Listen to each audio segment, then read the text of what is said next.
خدارہ اپنی بہن بیٹی کی خود حفاظت کریں۔ یونیورسٹی کالج زنا کے اڈے بنے ہوئے ہیں۔ آزادی کے نام پہ فحاشی کو پروموٹ کیا جا رہا ہے۔ کہانیاں شانزہ کی، جس نے بڑی ریکویسٹ کے بعد ماں باپ کو راضی کیا اور داخلہ لیا یونیورسٹی میں، وہیں ہاسٹل میں رہ رہی تھی۔ اس کا ایک پروفیسر تھا، کہتے ہیں نا کسی کسی شخص کی آنکھ میں سور کا بال ہوتا ہے، پروفیسر امتیاز وہی شخص تھا۔ اس کی گندی نظر تھی شانزہ پہ، اور اس کا یہی کام تھا۔ کئی لڑکیاں اس کے چنگل پھنس چکی تھی۔ اس نے بھی اس کو اپنے چنگل میں پھنسانے کے لیے اس کے مارکس کم دیے۔ جب مارکس کم آئے تو شانزہ گئی ہے اسٹاف روم میں، ان سے کہتی جی میرے مارکس اتنے آ ہی نہیں سکتے، میں تو پاس ہوتی تھی، میرے 95% مارکس آتے تھے، یہ پاسنگ مارکس کیسے آ سکتے ہیں میرے؟ انہوں نے کہا جی یہ پروفیسر امتیاز سے جا کے بات کر رہے ہیں آپ۔ پروفیسر امتیاز کے پاس آئی ہے، دوبارہ نوک کیا ہے۔ پروفیسر امتیاز لیپ ٹاپ میں کچھ دیکھنے میں مصروف تھے۔ انہوں نے اشارے سے اندر بلایا اس کو۔ شانزہ اندر گئی ہے، جا کے کہتی ہے سر میں اس لیے آئی ہوں کہ میرے مارکس بہت کم آئے ہیں، میں اپنے پیپر دیکھنا چاہتی ہوں، لگتا ہے کوئی مسٹیک ہو گئی ہے آپ لوگوں سے۔ پروفیسر امتیاز کہتا ہے مسٹیک نہیں ہوئی، اصل میں میرا کوئی نا سسٹم اس طرح کا ہے کہ میں ایک ٹیسٹ لیتا ہوں، جو لڑکیاں اس ٹیسٹ میں پاس ہو جاتی ہیں وہ تو ٹاپ کرتی ہیں، تو آپ وہ ٹیسٹ دے دیں تو آپ بھی پاس ہو جائیں گی۔ پروفیسر امتیاز کا یہ کہنا تھا، تو شانزہ کہتی کون سا ٹیسٹ؟ وہ پروفیسر امتیاز اس کی باپ کی عمر کا تھا۔ اس نے لیپ ٹاپ کا منہ نا شانزہ کی طرف کیا۔ اس میں ایک فحش فلم چل رہی تھی جس میں لڑکا اور لڑکی بے لباس تھے۔ شانزہ نے اس کو دیکھا اور اس کے پروفیسر کو دیکھا اور غصے سے وہاں سے منہ لپیٹ کے نکل آئی ہے۔ روتی ہوئی پہنچی ہے ہاسٹل میں، سارے پیریڈ مس کر دیے، روتی رہی ہے، سوچتی ہے کروں تو کیا کروں۔ اب اس نے جب سارے پیریڈ مس کر دیا، اس کی جو روم میٹ تھی وہ آئی ہے، اس نے کہا شانزہ کیا بات ہے، تم روم میں بیٹھی ہو، پیریڈ مس کر دیے، طبیعت ٹھیک ہے؟ شانزہ نے بہانہ لگا دیا کہ میری طبیعت ٹھیک نہیں ہے۔ کہتی ہو کیا بیچاری ہو؟ اب وہ سوچتی ہے میں کروں تو کیا کروں، اگر امی کو بتاؤں امی ابو کو بتا دیں گی، ابو نے سیدھا مجھ کو یونیورسٹی اٹھا لینا ہے، میری پڑھائی ختم ہو جائے گی۔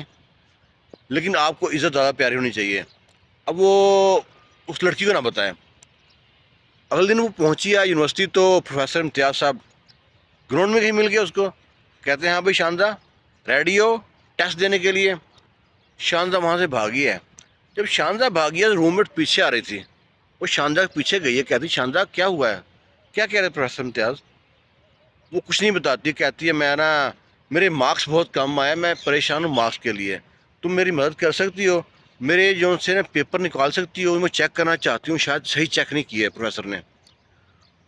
اور اس کو پوری بات نہ بتائی کہ اور کیا کہا ہے پروفیسر امتیاز نے۔ وہ لڑکی دوبارہ گئی ہے پروفیسر امتیاز کے پاس کہ آپ نا مجھ کو شانزہ کا پیپر چیک کرنے دیں، ہم پیپر چیک کرنا چاہتے ہیں۔ پروفیسر امتیاز نے کہا وہ تو کلرک کے پاس ہیں، وہاں جائے چیک کر لیں۔ وہ پہنچے کلرک کے پاس، کلرک سے کہا ہے کہ ہم کو پیپر چیک کرنے ہیں۔ کلرک نے کہا جی کل آ جانا۔ اب دونوں لڑکیاں کل پھر پہنچ گئی اس کے پاس۔ اب وہ کلرک کیا کہتا ہے؟ وہ کہتا ہے آپ کو تو شانزہ کو تو پروفیسر امتیاز نے ایک ٹیسٹ کے بارے میں کہا تھا، اگر ٹیسٹ کے لیے تیار ہے تو پیپر مل جائیں گے، ورنہ تو پیپر نہیں مل سکتے، پیپر چلیں گے دوبارہ پروفیسر امتیاز کے پاس۔ اور اس کی دوست نا پریشان، اور شانزہ جلدی سے بھاگی وہاں سے غصے میں۔ اس کی دوست پیچھے گئی ہے، پوچھتی شانزہ کیا بات ہے، کون سے ٹیسٹ کی بات ہو رہی ہے؟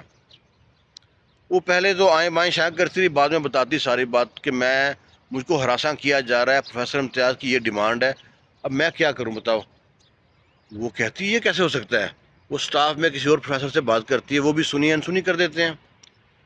وہ شانزہ اور شانزہ کی دوست کافی ریئیکٹ کرتی ہیں، بہت کوشش کرتے ہیں، لیکن کہیں دال نہیں گلتی۔ پروفیسر امتیاز کہتا ہے اس کی دوست سے کہتا ہے آپ پہلے تو میں نے کہا تھا نا ایک کیا ٹیسٹ دینا ہے، اب تم دونوں کا ٹیسٹ لینا ہے، ورنہ تم دونوں کو میں فیل کر دوں گا۔ وہی ہوا، سمیسٹر جب ختم ہوا ہے تو انہوں نے جناب دونوں کو فیل کر دیا۔ اب دونوں لڑکیاں بہت پریشان۔ اب جو دوسری لڑکی تھی نا اس کی دوست، اس کا کوئی عزیز رشتہ دار کزن تھا جو پاکستان کے حساس ادارے میں جاب کرتا تھا۔ وہ کہتی ہے ایک ہی حل ہے میرے پاس، اب نے ماں باپ کو بتایا تو وہ تو ہم کو دونوں کو اٹھوا لیں گے یونیورسٹیوں سے، بدنامی ہو جائے گی، یہ لوگ یونیورسٹی والے بدنام کر دیں گے۔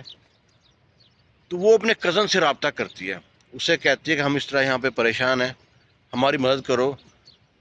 تو وہ سارا واقعہ بتاتی ہے اپنے کزن کو۔ اس کے کزن کا نام تھا کاشف۔ وہ آیا وہاں پہ یونیورسٹی میں، پروفیسر امتیاز سے ملا، ان سے کہتا ہے سر آپ کیوں بچوں کو ہراساں کر رہے ہیں، کیوں ان کے مارکس پورے نہیں دے رہے ہیں، آپ شیٹ ان کو دیں وہ چیک کر لیں، بات ختم۔ آپ کی بیٹی کی عمر کی ہے، استاد تو باپ کا درجہ رکھتے ہیں اور آپ لڑکیوں کا ہراسمنٹ کا یہاں شکار بنا رہے ہیں. کچھ تو خیال کریں، اپنی عمر کا لحاظ کریں. آپ کی بیٹی کی عمر کی ہے وہ. پروفیسر امتیاز نے سننا تھا تو غصے سے لال پیلا کہتا آپ ہوتے کون ہے کہنے والے. آپ کا نام گارڈین میں ہے، میں ابھی ڈیم سے بات کرتا ہوں، آپ کو اندر کس نے آنے دیا. اور نہ وہ بندہ سمجھ گیا کہ پروفیسر امتیاز نے اس طرح راہ راست پہ نہیں آنا. کہتا ہے سوری سوری سوری سر، آپ اپنا کام کریں. پروفیسر امتیاز کہتا ہے میں ابھی ان کے ماں باپ کو فون کرتا ہوں، آپ لڑکیوں کے پیچھے یہاں پہ آتے ہیں اور مجھ سے اس طرح کی باتیں کر رہے ہیں. الٹا اس میں نا زور دباؤ ڈال دیا. وہ لڑکا بہت سمجھدار تھا، اس نے کہا کوئی بات نہیں سر، آپ نے جو کرنا ہے کریں، سوری میں جا رہا ہوں. وہ کہہ کے لڑکا چلا گیا. رات کو ویگو ڈالا آیا، پروفیسر امتیاز کو اٹھا کے لے گیا. پروفیسر امتیاز کی مہمان نوازی کیا، سافٹ ویئر اپڈیٹ کیا ہے. اس کے بعد پروفیسر امتیاز سیدھا ہو گیا تیر کی طرح. صبح جب وہ لڑکیاں پہنچیاں تو گیٹ پہ پروفیسر امتیاز پہلے ہی کھڑا ہے ان کے لیے. ان کے پیپر لے کے ان کو پاس کر دیا، ان لڑکیوں کو معافی مانگی. ان لڑکیوں کے رشتے دار تو ایک حساس ادارے میں اچھی پوسٹ پہ تھا، سب لڑکیوں کے رشتے دار نہیں ہوتے ہیں. تو خدا را جب بھی کوئی ایسی سچویشن آئے نا تو اپنے ماں باپ کو لازمی انفارم کریں، اپنے بڑوں کو اس میں لازمی ڈالیں بات میں. یہ نہ ہو کہ آپ جنگل پھنس جائیں. پھر کیا کرتے ہیں ایسے پروفیسر، کیا کرتے ہیں اس لڑکی کی جان چھڑانے کے لیے کہتے ہیں کسی اور لڑکی کو لے کے اور ٹریپ کرتے ہیں، ہماری مدد کرو اس کو ٹریپ کرنے میں، پھر اس کو شکار بناتے ہیں. اس طرح کتنی لڑکیاں شکار بن جاتی ہیں. اور خدا را اس ویڈیو کو نا شیئر کیجیے گا، یہ سچا واقعہ ہے. خوش رہیں، شاد رہیں، آباد رہیں، دعاؤں میں یاد رکھنا. اللہ حافظ.